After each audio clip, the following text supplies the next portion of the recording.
और जब तक ठाकुर जी प्रत्यक्ष होकर न कह दें कि तुम मेरे हो, तब तक अविद्या की निवृत्ति नहीं, तब तक भय बना हुआ। भगवान कह दें कि मेरे हो, बस भय खत्म।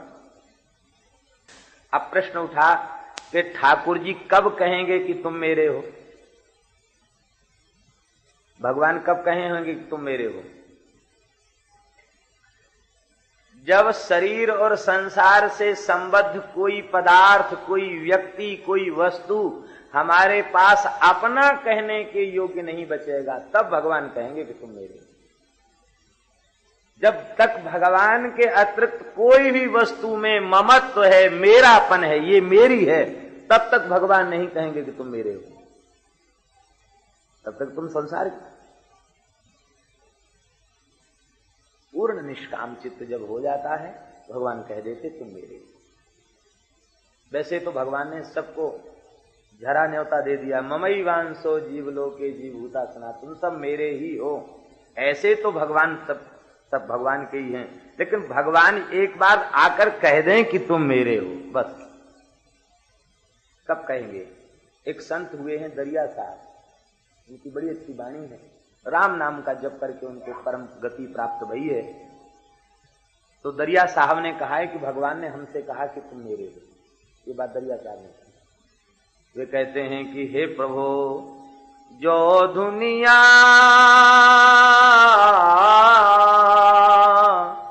तो भी मैं राम तुम्हारा। यद्यपि मैं दुनिया जाति का हूं, रुई धुनने वाली जाति में पैदा हुआ हूं, लेकिन फिर भी प्रभु मैं तुम्हारा हूं। कर्म कहीं ना जाति मति ही ना, तुम तो हो सिरताज हमारा। जो दुनिया तो भी मैं राम तुम्हारा।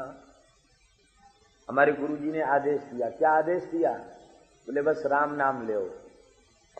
मैं राम नाम लेने लग गया, माला जप के नहीं, रुई धुनते धुनते राम राम राम राम राम राम, रुई धुनते धुनते राम नाम लिया तो क्या हो गया? बोले बस सब कुछ मिल गया, कुछ बाकी नहीं रह गया। काया का जंत्र, इस काया को जंत्र बना लिया। काया का जंत्र शब्द मन मुठिया, सुख मन तात चढ़ाई। सुषुम्ना का तार खींच दिया। गगन मंडल में दुनिया बैठा, मेरे सतगुरु कला सिखाई। कहा दुनिया जाति में पैदा बना पढ़ा लिखा गंवार आदमी राम नाम की महिमा से गगन मंडल में दुनिया बैठा, मेरे सतगुरु कला सिखाई। आज सहस्रार तक पहुंच गया, असंप्रज्ञात समाधि तक पहुंच गया, अपने भेद को जान लिया केवल राम नाम का आश्रय लेकर। इतना ही नहीं, मैंने इतना राम नाम लिया कि दरिया साहब कहते हमारे रोम रोम में राम नाम समा गया। एक रंग भरा, एक नाम के रंग से चोला भर गया। एक रंग भरा हुआ हरी चोला, हरी ही हरी चोला में भर गए। अब रक्त मज्जा मांस नहीं रह गया, सब में भगवान समा गए। जब सब में भगवान समा गए तो भगवान क्या बोले? बोले हरि कहे कहा दिलाऊं। काम क्रोध की गंदगी, सत्वरज तम की गंदगी को धो दिया और पूरे में नाम रस भर लिया, नामामृत भर लिया। दरिया साहब बड़ी मेहनत की तुमने, क्या चाहिए इसके बदले? तो संत कहते हैं मैं नाही मेहनत का लोभी। हमने जो भजन किया उसका पारिश्रमिक हमको नहीं चाहिए। मैं नाही मेहनत का लोभी, बक्सो मौज भगति निज पाऊं। बख्श दो, क्षमा करो, ये लेन देन का सौदा हमारे सामने मत करो, बस मौज भगति निज पाऊं, आपकी भक्ति निज भक्ति आपकी मिल जाए। जब संसार की सब वस्तुओं को ठुकरा दिया, भगवान के कहने पर भी कुछ भी लेने से इनकार कर दिया, तब दरिया साहब कहते हैं जब भगवान के अतिरिक्त किसी वस्तु को हमने स्वीकार नहीं किया, तब कृपा कर हरि बोले बानी। अब ठाकुर जी की बाणी आई, जिस बाणी को ब्रह्मा जी सुनना चाहते हैं वो बाणी दरिया साहब कहते हमने सुन ली। कौन सी बाणी? बोले कृपा कर हरि बोले बानी, तुम तो हो मम दास, कृपा कर हरि बोले बानी। तुम तो हो मम दास, जन दरिया मेरे आत्म भीतर, मेलो राम नाम विश्वास। तब ठाकुर जी ने कहा कि तुम मेरे हो। कहते जब ठाकुर जी ने कहा तुम मेरे हो, तब हमने क्या कहा, अब आपके बनकर हमको क्या चाहिए? बोले आपके नाम की महिमा से इतनी ऊंची गति हुई है, आप नाम में ही प्रेम दे दीजिए, नाम में ही विश्वास दे दीजिए। भगवान के भजन करने वाले को भगवान के प्रेम के अतिरिक्त और क्या चाहिए? कुछ नहीं चाहिए। जब तक कुछ भी चाहिए, कुछ भी का मतलब मोक्ष भी चाहिए, तब तक भगवान का प्रेम है। जब कुछ नहीं चाहिए, अर्थ न धर्म न काम रुचि गति न चहु निर्वाण, जन्म जन्म रति राम पद यह वरदान न आन। हे नाथ ऐसी कृपा करो, जेहि जौन जन्म हूं कर्म बस, तह राम पद अनुराग हो। भगवान के चरण कमलों में हम सबका अनुराग बढ़े। ब्रह्मा जी की स्तुति सुनकर भगवान प्रसन्न हो गए। बोले ब्रह्मा जी तुम चिंता मत करो, तुम तो मेरे हो। बस ब्रह्मा जी प्रसन्न हो गए। बोले बस अब हमारा काम बन गया, आपने कह दिया कि तुम मेरे हो। भगवान ने कहा देखो ब्रह्मा जी तुम मेरे हो, और तुमने जो मेरी कथाओं के वैभव से युक्त जो मेरी तपस्या, मेरी जो स्तुति की है, मेरी जो तपस्या की है, यह भी मेरी कृपा का फल है। ये सब यच्चकर्थांग मत स्तोत्रम मत कथाभ्युदयांकितम यदवा तपसिते निष्ठा स एष मदनुग्रह। यह मेरा अनुग्रह है, मेरी कृपा है। भगवान की कृपा के बिना कोई भगवान की ओर चल नहीं सकता। भगवान की कृपा कब मिलेगी? जब संत की कृपा हो, तो भगवान की कृपा मिलेगी। संत की कृपा कब मिलेगी? भोजन करा देने से, कपड़ा दे देने से, रुपया दे देने से संत की कृपा मिल जाएगी? नहीं, रुपया कपड़ा और भोजन के द्वारा कृपा करने वाले अलग होंगे। वस्तुतः संत की कृपा कब मिलेगी?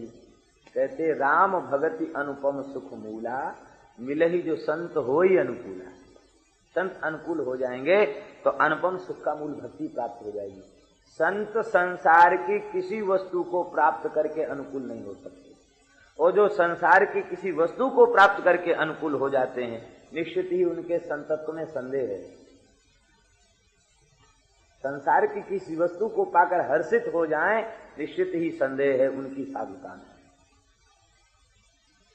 संत कैसे अनुकूल होंगे?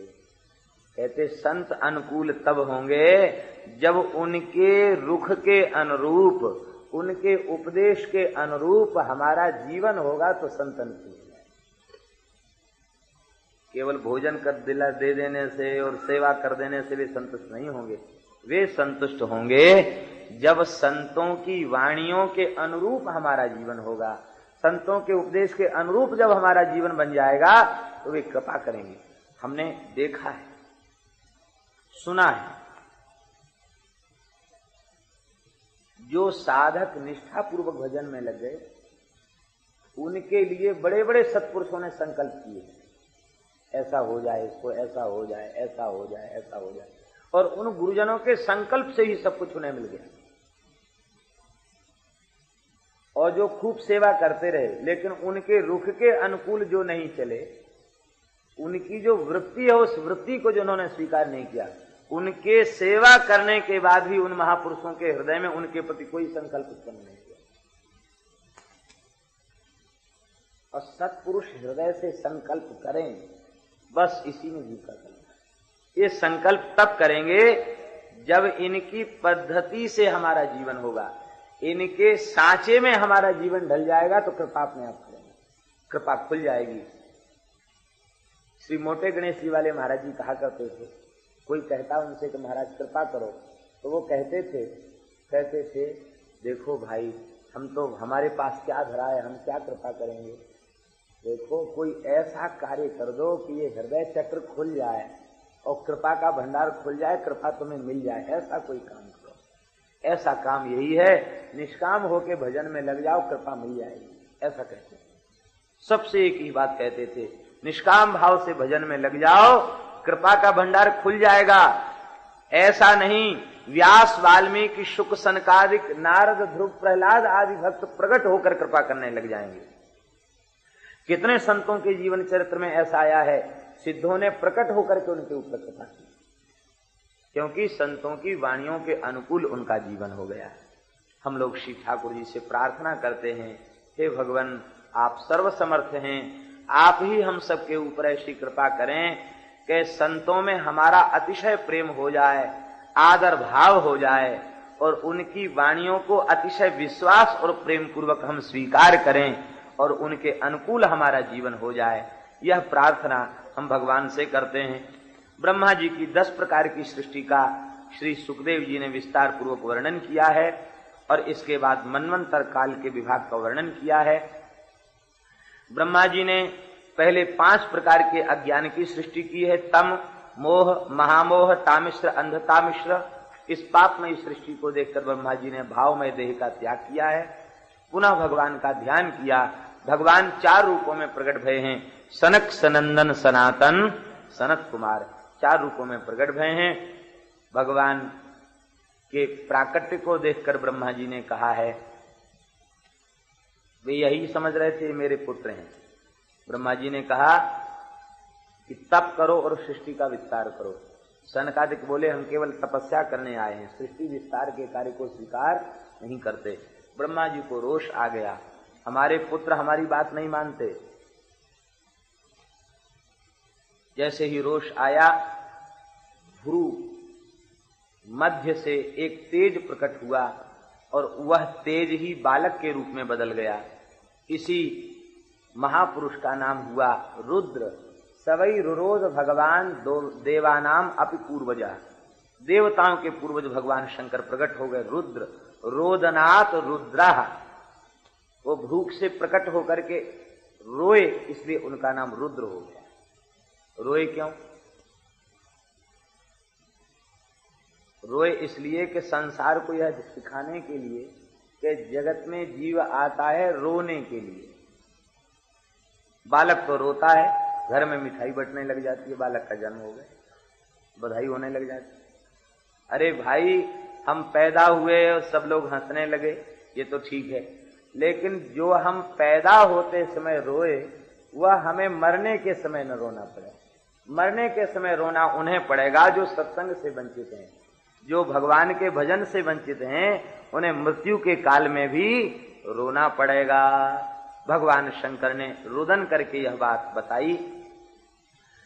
ब्रह्मा जी ने कहा तुमने यद रोदी सुरश्रेष्ठ सोदवेग एव बालका ततस्त्वाम अविदास्यन्ति नामना रुद्र इति प्रजा, इसलिए तुमको रुद्र कहेंगे। और रुद्र शब्द का एक दूसरा अर्थ भी है, रु दुखम द्रावयति असौ रुद्र, जो दुख को भगा दे उसका नाम है रुद्र। ये साक्षात भगवान के ही अंग हैं, भगवान की ही ये विभूति हैं। बोलो शंकर भगवान की। शंकर जी को भी वही आज्ञा दी, तप करो और सृष्टि का विस्तार करो। शंकर जी वो तो तपस्या ही करना चाहते थे, सृष्टि विस्तार में नहीं पड़ना चाहते थे। लेकिन उन्होंने विचार किया कि अभी हमारे बड़े भाई सनकादिकों ने आज्ञा का उल्लंघन किया तो ब्रह्मा जी को क्रोध हो गया। हम भी उल्लंघन करेंगे तो कहेंगे जो पुत्र उत्पन्न होते हुए एक ही बात कहते हम भजन करेंगे तो सृष्टि विस्तार कैसे होगा। इसलिए उन्होंने आज्ञा को स्वीकार तो कर लिया, लेकिन ऐसी सृष्टि बना दी उसको देख के ब्रह्मा जी घबरा गए। रुद्राणाम रुद्र सृष्टानाम समन्ताद्ग्रसताम जगत निशाम्या संख्यसो यूथान प्रजापतिर्संगत। भूत प्रेत पिशाच वेताल कूष्मांड आदि की इतनी भयंकर सृष्टि की तो देख के ब्रह्मा जी घबरा गए। बोले बस बस रहने दो, अलम प्रजा भी सृष्टा भी ईदृशी भी सुरोत्तम। हे देवाधिदेव महादेव, अब ऐसी सृष्टि द्वारा मत बनाना, क्यों हम तो सृष्टि बनाते चले जाएंगे और ये आपके गण सब सृष्टि को सफाचट करते चले जाएंगे। अब पता चल गया तुम सृष्टि विस्तार के देवता नहीं, तुम तो सृष्टि संहार के देवता हो। इनको अपने कब्जे में रखो और कैलाश में बट वृक्ष के नीचे बैठकर भजन करो। जब प्रलय हो तब इन सबसे सेवा ले लेना।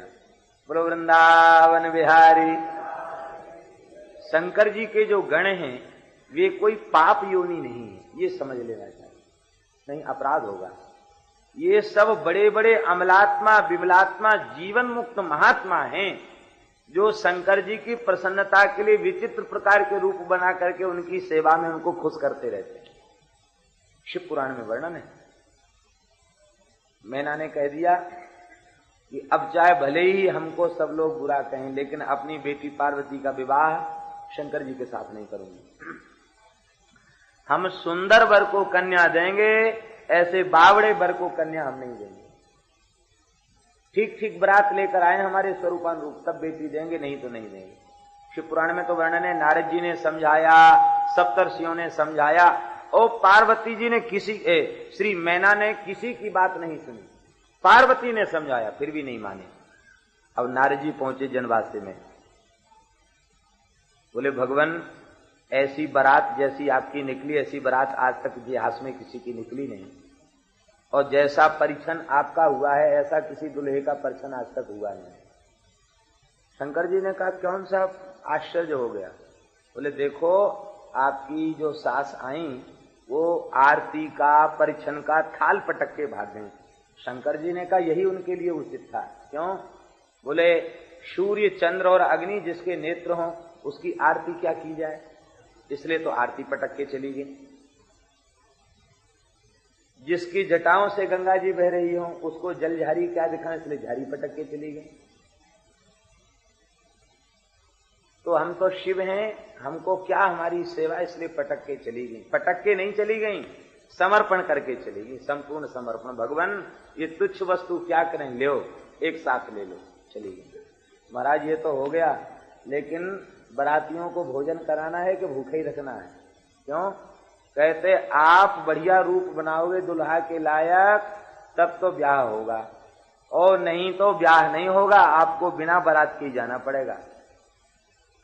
नारद जी की प्रार्थना सुनकर भगवान शंकर ने वरवेश धारण किया।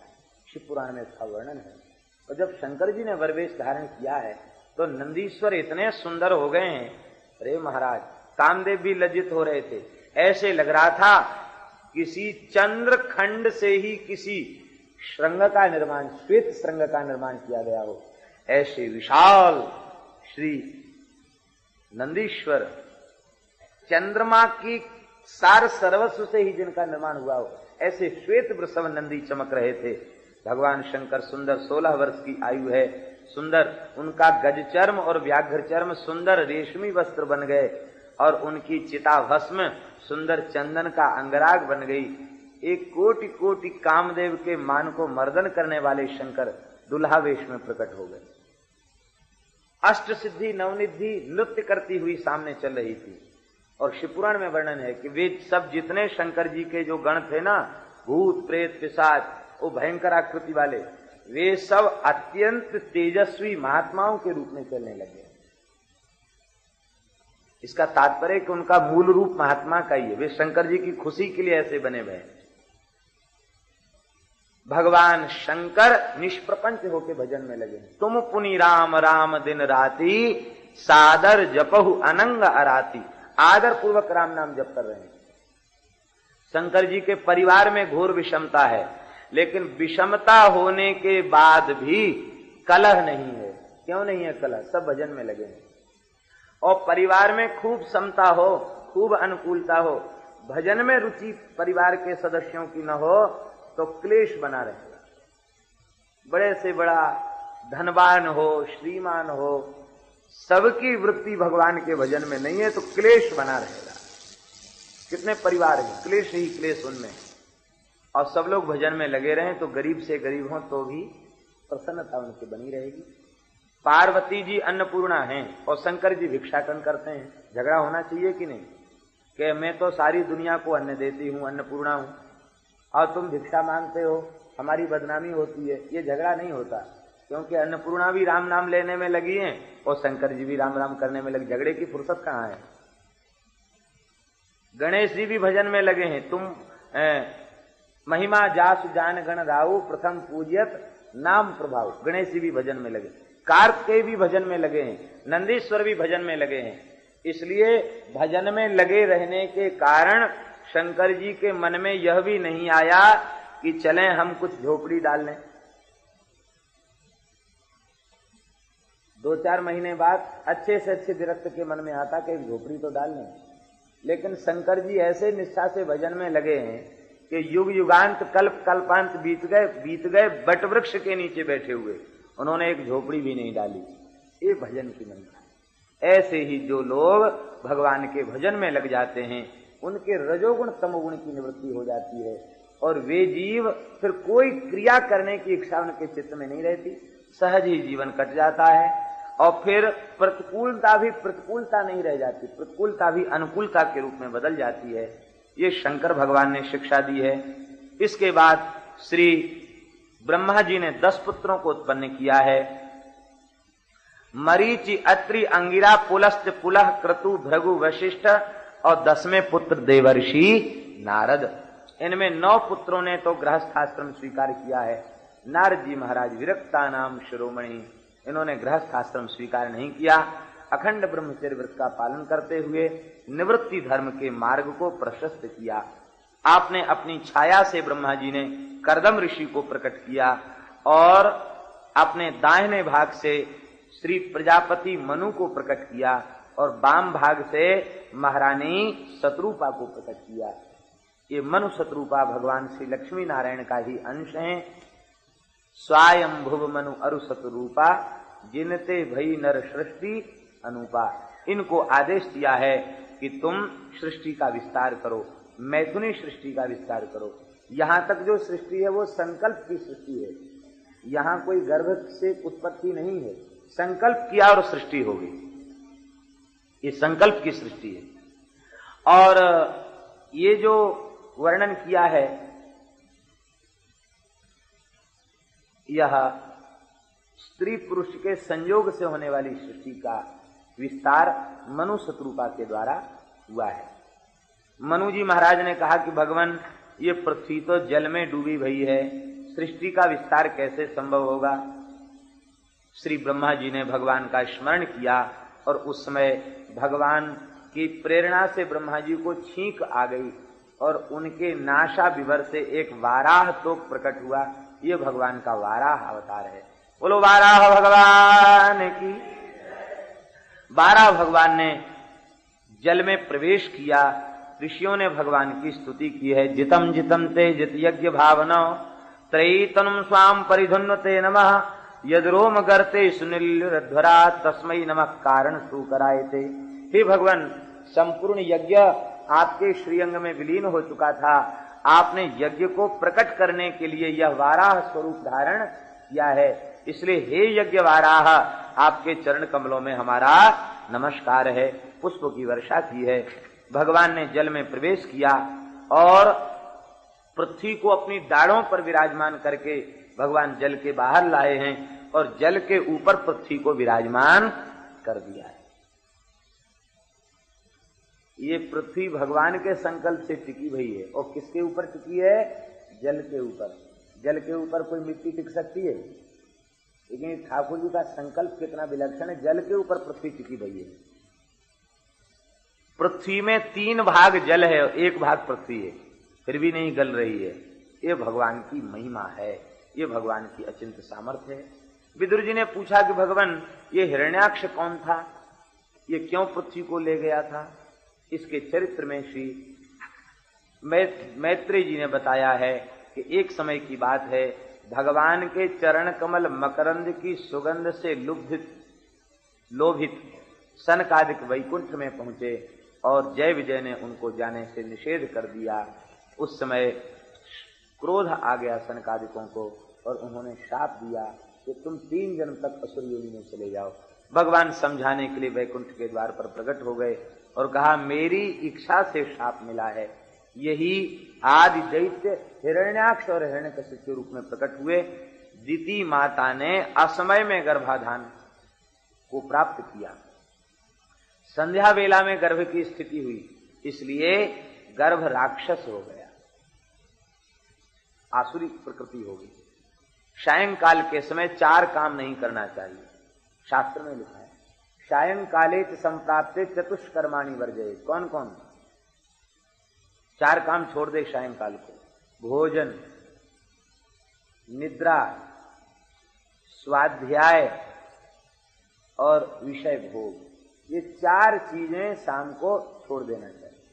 आहारे जायते व्याधि, भोजन करने से व्याधि होगी। मैथुने दुष्ट संतति, भोग करने से दुष्ट संतान होगी। और स्वाध्याय मरणम ध्रुवम, स्वाध्याय करने से आयु नष्ट होगी, ये लिखा है। और सोने से लक्ष्मी जी रुष्ट हो जाएंगी। इतने काम विष्णु भगवान करने लग जाएं तो उनको छोड़ के लक्ष्मी चली जाएंगी। कुचैलिनम दंतमलोपधारिणम बहुवाशिनम निष्ठुरभाषिणं च सूर्योदये चास्तमिते शयानम विमुंचति श्रीर यदि चक्रपाणि। कुचैलिनम, सदा गंदा कपड़ा पहनने वाले।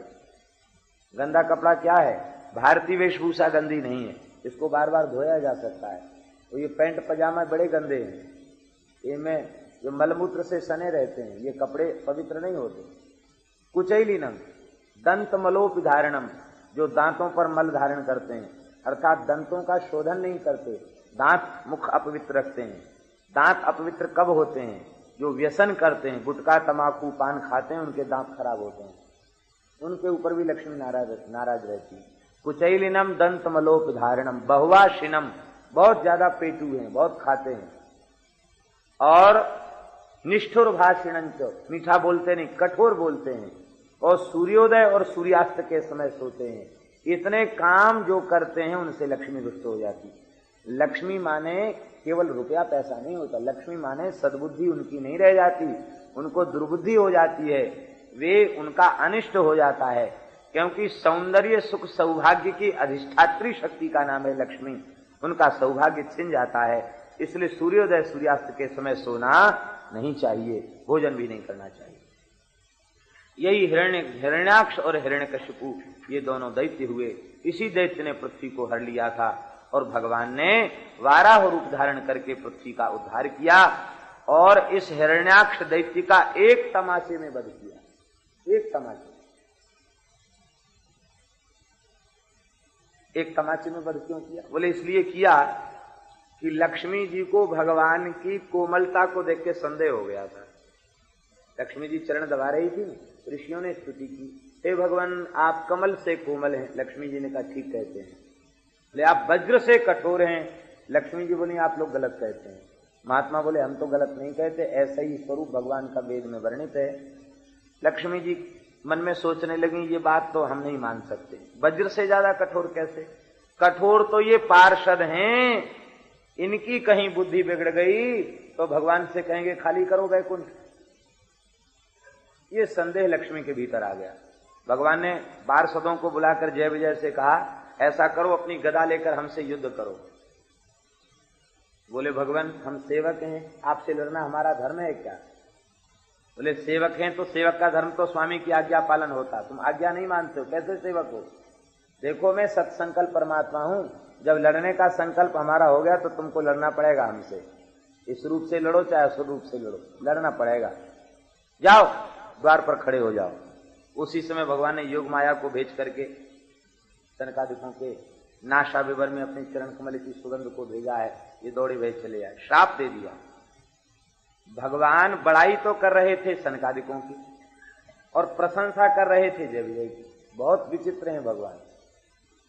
कह रहे थे हे प्रभो यश्यामृता मलेश श्रवणावगाह सद्य पुनाति जगदा स्वपचाद विकुंठा सोहम भवद्भ्य उपलब्ध सुतीर्थ कीर्ति छिन्द्याम स्वबाहुमपि वः प्रतिकूल वृत्तिम। हे भगवान आप संतों की कृपा से, ब्राह्मणों की कृपा से हमारी ऐसी महिमा हो गई कि हमारे चरित्र में, चरित्र रूपी गंगा में स्नान कोई कर ले फिर वह चांडाल ही क्यों न हो, सद्या पवित्र हो जाता है। ऐसी कीर्ति, ऐसी महिमा आप संतों की कृपा से हमें मिली है, ब्राह्मणों की कृपा से मिली है। और ऐसे संतों का तिरस्कार करने वाली मेरी भुजा ही क्यों न हो, मैं उसे काट दूंगा, संतों का तिरस्कार नहीं करूंगा। हे मुनिराज ये मेरे पार्षद हैं, मेरे हैं, ये अपराधी हैं, अपराध कर दिया, इनके ओर से हम क्षमा याचना करते हैं। सनकादिक बोले कि बड़ाई तो हमारी कर रहे हैं और अपराध स्वीकार करने के बाद भी पार्षदों को कहते ये मेरे हैं। इसका मतलब भगवान सेवक के ऊपर प्रेम ज्यादा करते हैं, स्वामी से प्रेम नहीं करते हैं, सेवक से प्रेम करते हैं। हमें भी सेवक बन जाना चाहिए। इसी भाव ने सनकादिकों को प्रहलाद जी के रूप में परिवर्तित कर दिया। ये सनकादिक के सम्मिलित अवतार हैं प्रहलाद जी। बोले ऐसी भक्ति किया प्रहलाद जी ने कि भगवान ने कहा तुम मेरे हो। लक्ष्मी जी ने कहा हमारे भीतर संदेह हुआ था, एक अवतार में मैं इनके उद्धार में कारण बनूंगी। सीता के रूप से वे वहां लंका में पहुंची और रावण कुंभकर्ण के रूप से जब ये उत्पन्न हुए तो उनके उद्धार में कारण बने। भगवान ने कहा इच्छा तो हमारी थी, इसलिए कृष्णावतार में मैं स्वयं ही कारण बन जाऊंगा। प्रहलाद सनकादिकों ने कहा हमने भी अपराध किया है, इसलिए एक बार हम भी कारण बनेंगे। प्रहलाद के रूप में आए तो हिरण्यकशिपु के उद्धार में ये भी कारण बने। देखो भगवान के पार्षदों के 3 जन्म और भगवान के 4 अवतार। एक अवतार लेकर के भी ये सब काम कर सकते भगवान, समर्थ हैं। लेकिन पार्षदों के 3 जन्म और भगवान के 4 अवतार, वाराह अवतार, नृसिंहावतार, रामावतार और कृष्णावतार, ये 4 अवतार भगवान ने क्यों लिए? इसलिए लिए कि आश्रित लोग प्रसन्न हो जाएं, शरणागतों का भय छूट जाए। हे शरणागत भक्तों चिंता मत करो, तुम 4 बार संसार में 3 बार जन्म लोगे तो तुमको हृदय से लगाने के लिए, उबारने के लिए हम 4 बार भी धरती पर आ जाएंगे। अपने प्रेमियों को अपनाने के लिए हमको आने में कोई संकोच नहीं है। भगवान ने इस महिमा को प्रकट किया। तो आज भगवान ने एक तमाचे से वध इसलिए किया कि जिसमें लक्ष्मी जी को भगवान की कठोरता का पता चल जाए। गदा से वध करते, चक्र से वध करते तो लक्ष्मी कहती कि चक्र कठोर है, गदा कठोर है। भगवान ने तमाचे से वध किया। अब भगवान की शक्ति का परिचय लक्ष्मी जी को प्राप्त हो गया। जो इस 12 अवतार के चरित्र का श्रवण करते हैं, श्री सुखदेव जी कहते हैं उनके समस्त पाप नष्ट हो जाते हैं और उन्हें भगवान के परम धाम की प्राप्ति होती है। बोलो यज्ञ वाराह भगवान की।